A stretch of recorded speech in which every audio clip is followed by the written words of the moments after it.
ഇന്ത്യയും റഷ്യയും തമ്മിലുള്ള പങ്കാളിത്തം വെറും ഒരു നയതന്ത്ര ബന്ധമല്ല, അത് പതിറ്റാണ്ടുകൾ നീണ്ട വിശ്വാസത്തിന്റെയും തന്ത്രപരമായ സൗഹൃദത്തിന്റെയുമായ ഒരു ചരിത്രം തന്നെയാണ്. ഈ പങ്കാളിത്തത്തിന്റെ ശക്തി ലോകം പലതവണ കണ്ടുകഴിഞ്ഞു. ഇപ്പോൾ ഈ ചരിത്രപരമായ സൗഹൃദം ഒരു പുതിയ സാമ്പത്തിക യുദ്ധത്തിന് തുടക്കമിട്ടിരിക്കുകയാണ്. പ്രതിസന്ധികളിലും അവസരങ്ങളിലും ഒരുമിച്ച് നിന്ന ഈ രണ്ട് രാജ്യങ്ങൾ ലോക വ്യാപാര ഭൂപടത്തിൽ തങ്ങളുടെ സ്ഥാനം ഉറപ്പിക്കാൻ ഒരുങ്ങിയിരിക്കുകയാണ്. കേന്ദ്ര വാണിജ്യ മന്ത്രാലയം പ്രഖ്യാപിച്ച ഈ ധീരമായ ലക്ഷ്യം ഇതാണ്: 2030 റഷ്യ ഇന്ത്യ വ്യാപാരം 10,000 കോടി ഡോളറിലേക്ക് ഉയർത്തുക. ഇന്ത്യൻ നിർമ്മിത ഉൽപ്പന്നങ്ങൾ, അതായത് നമ്മുടെ എഞ്ചിനീയറിംഗ് കരുത്തും മരുന്നുകളുടെ വൈദഗ്ധ്യവും കാർഷിക സമ്പത്തും ഇനി റഷ്യൻ വിപണി കീഴടക്കും. നിലവിലുള്ള വ്യാപാരത്തിലെ വലിയ കുറവ് എങ്ങനെയാണ് ഈ പങ്കാളിത്തം അവസരമാക്കി മാറ്റാൻ പോകുന്നത്? റഷ്യയുടെ 270 കോടിയുടെ എഞ്ചിനീയറിംഗ് വിപണിയിലേക്ക് ഇന്ത്യയുടെ 9 കോടി കയറ്റുമതി എങ്ങനെ കുതിച്ചുയരും? ഈ ചരിത്രപരമായ പങ്കാളിത്തം എങ്ങനെയാണ് ഇന്ത്യയുടെ സാമ്പത്തിക ഭാവി നിർണ്ണയിക്കുന്നതെന്ന് നമുക്ക് വിശദമായി നോക്കാം. റഷ്യയിലേക്കുള്ള കയറ്റുമതി ഗണ്യമായി വർദ്ധിപ്പിക്കാൻ ലക്ഷ്യമിട്ട ഇന്ത്യയുടെ പുതിയ നീക്കം തുടങ്ങിയിരിക്കുകയാണ്. എഞ്ചിനീയറിംഗ് ഉൽപ്പന്നങ്ങൾ, മരുന്നുകൾ, കാർഷിക വിഭവങ്ങൾ, രാസവസ്തുക്കൾ തുടങ്ങി 300ഓളം ഉൽപ്പന്നങ്ങൾ റഷ്യൻ വിപണിയിലേക്ക് കൂടുതലായി എത്തിക്കാനാണ് വാണിജ്യ മന്ത്രാലയത്തിന്റെ തീരുമാനം. 2030 ഇരു രാജ്യങ്ങളും തമ്മിലുള്ള വ്യാപാരം 10,000 കോടി ഡോളറിൽ എത്തുകയാണ് ഇതിലൂടെ ലക്ഷ്യമിടുന്നത്. റഷ്യയിലേക്കുള്ള കയറ്റുമതിയിൽ കുതിച്ചുചാട്ടത്തിന് ഇന്ത്യയുടെ പുതിയ നീക്കം തന്നെയാണിത്. റഷ്യൻ വിപണിയിലേക്ക് ഇന്ത്യയുടെ കയറ്റുമതി ഗണ്യമായി വർദ്ധിപ്പിക്കാൻ കേന്ദ്ര വാണിജ്യ മന്ത്രാലയം തീരുമാനിച്ചു കഴിഞ്ഞു. റഷ്യയുടെ മൊത്തം ഇറക്കുമതിയായി താരതമ്യം ചെയ്യുമ്പോൾ ഇന്ത്യയിൽ നിന്നുള്ള കയറ്റുമതി വളരെ കുറവാണ്. ഇത് ഇരു രാജ്യങ്ങൾക്കുമിടയിൽ ഒരു വ്യാപാര കമ്മിക്ക് തന്നെ പലപ്പോഴും കാരണമാകാറുണ്ട്. ഇന്ത്യൻ ഉൽപ്പന്നങ്ങൾ റഷ്യയിലേക്ക് കൂടുതൽ എത്തിക്കുന്നതിലൂടെ ഈ വിടവ് നികത്താനും വ്യാപാര കമ്മി കുറയ്ക്കാനും കേന്ദ്ര സർക്കാർ ശ്രമിക്കുന്നു. റഷ്യൻ വിപണിയിൽ ഇന്ത്യക്ക് ഏറ്റവും കൂടുതൽ സാധ്യതയുള്ളതും എന്നാൽ നിലവിൽ കുറഞ്ഞ വിഹിതം മാത്രമുള്ളതുമായ ഒരു പ്രധാന മേഖല എഞ്ചിനീയറിംഗ് മേഖലയാണ്. ഈ മേഖലയിൽ വലിയ ആവശ്യകതയാണ് റഷ്യക്കുള്ളത്. എന്നാൽ ഇന്ത്യയുടെ നിലവിലെ സംഭാവന വളരെ കുറവാണ്. റഷ്യയുടെ മൊത്തം ആവശ്യം 270 കോടി ഡോളർ. ഇന്ത്യ നിലവിൽ നൽകുന്നത് 9 കോടി ഡോളർ മാത്രം. ഈ വിടവ് നികത്താൻ സാധിച്ചാൽ മാത്രം ഇന്ത്യയുടെ കയറ്റുമതിയിൽ വൻ വർധനവുണ്ടാക്കാൻ കഴിയും. അടുത്ത ഘട്ടങ്ങൾ ഇന്ത്യൻ ഉൽപ്പന്നങ്ങൾ റഷ്യൻ വിപണിയിൽ കൂടുതൽ പ്രചാരം നേടുന്നതോടെ ഇരു രാജ്യങ്ങളും തമ്മിലുള്ള തന്ത്രപരവും സാമ്പത്തികവുമായ ബന്ധം കൂടുതൽ ശക്തമാകും. ഈ ലക്ഷ്യം കൈവരിക്കാൻ വാണിജ്യ മന്ത്രാലയം കൂടുതൽ പ്രോത്സാഹനങ്ങളും സൗകര്യങ്ങളും ഏർപ്പെടുത്തുന്നുണ്ട്. ഇന്ത്യക്ക് വലിയ സാധ്യതകളുള്ള മേഖലകൾ ഇവയാണ്. എഞ്ചിനീയറിംഗ് മേഖല. റഷ്യക്ക് ഈ മേഖലയിൽ 270 കോടി ഡോളറിന്റെ ആവശ്യമുണ്ടെങ്കിലും ഇന്ത്യ നിലവിൽ നൽകുന്നത് വെറും 9 കോടി ഡോളറിന്റെ ഉൽപ്പന്നങ്ങൾ മാത്രമാണ്. മരുന്ന് വിപണി.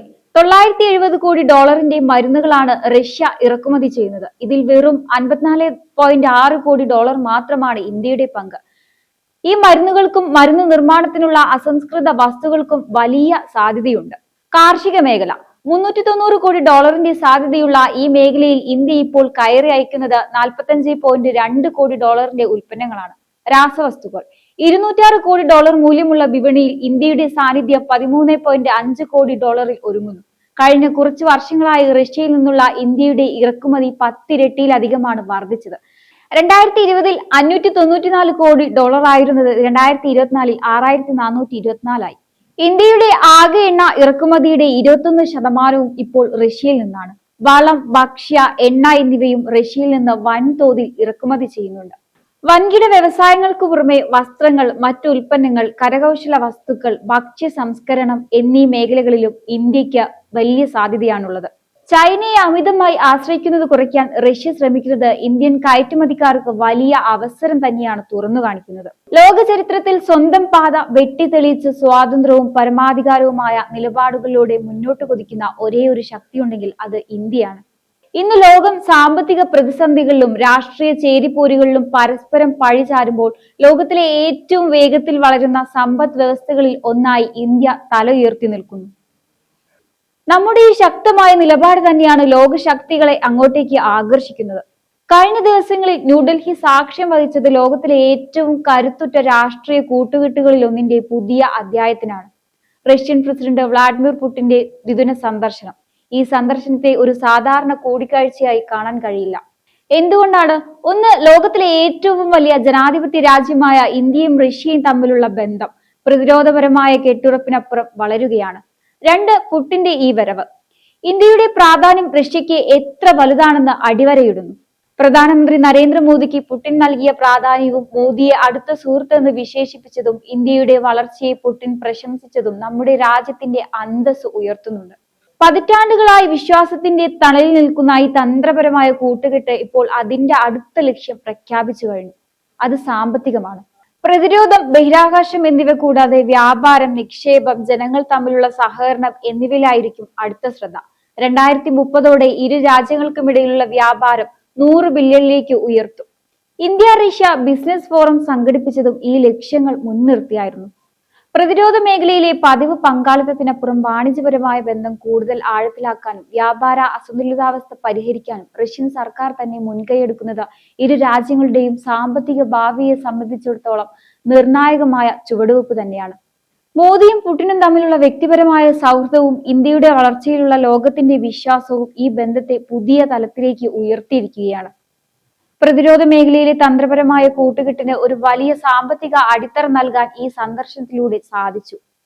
വ്യാപാരം, ഊർജം, വിദ്യാഭ്യാസം, തൊഴിൽ എന്നിവയിൽ ഒപ്പുവെച്ച സുപ്രധാന കരാറുകൾ അടുത്ത ദശകത്തിൽ ഇരു രാജ്യങ്ങൾക്കും കൂടുതൽ വളർച്ചയും സമൃദ്ധിയും ഉറപ്പാക്കുമെന്ന്. വ്യാപാരം, ഊർജം, വിദ്യാഭ്യാസം, തൊഴിൽ എന്നിവയിൽ ഒപ്പുവെച്ച സുപ്രധാന കരാറുകൾ അടുത്ത ദശകത്തിൽ ഇരു രാജ്യങ്ങൾക്ക് കൂടുതൽ വളർച്ചയും സമൃദ്ധിയും ഉറപ്പാക്കുമെന്നാണ് പ്രതീക്ഷിക്കുന്നത്.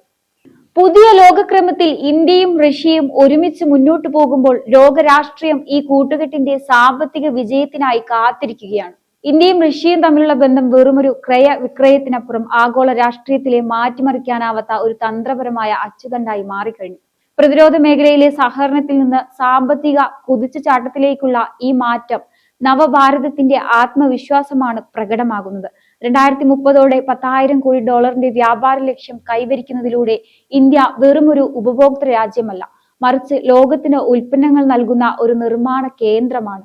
റഷ്യയുടെ വിപണിയിലെ വിടവുകൾ ഇന്ത്യൻ എഞ്ചിനീയറിംഗ്, മരുന്ന്, കാർഷിക ഉൽപ്പന്നങ്ങൾ എന്നിവയിലൂടെ നികത്തുന്നത് വഴി നമ്മുടെ സാമ്പത്തിക ഭദ്രത വർദ്ധിക്കുക മാത്രമല്ല, ലക്ഷക്കണക്കിന് പുതിയ തൊഴിലവസരങ്ങൾ സൃഷ്ടിക്കപ്പെടുകയും ചെയ്യും. ചുരുക്കത്തിൽ മോദി പുടിൻ ഭരണകൂടങ്ങളുടെ ഈ ദീർഘവീക്ഷണം ഇന്ത്യയെ ഒരു ആഗോള സാമ്പത്തിക ശക്തിയാക്കുന്നതിലേക്കുള്ള നിർണായക ചുവടുവയ്പ്പാണ്. പ്രതിസന്ധികളെ അവസരങ്ങളാക്കി മാറ്റിക്കൊണ്ട് സ്വതന്ത്രമായ വിദേശ നയത്തിലൂടെ ഭാരതം ലോകത്തിന്റെ നെറുകയിലേക്ക് കുതിക്കുകയാണ്.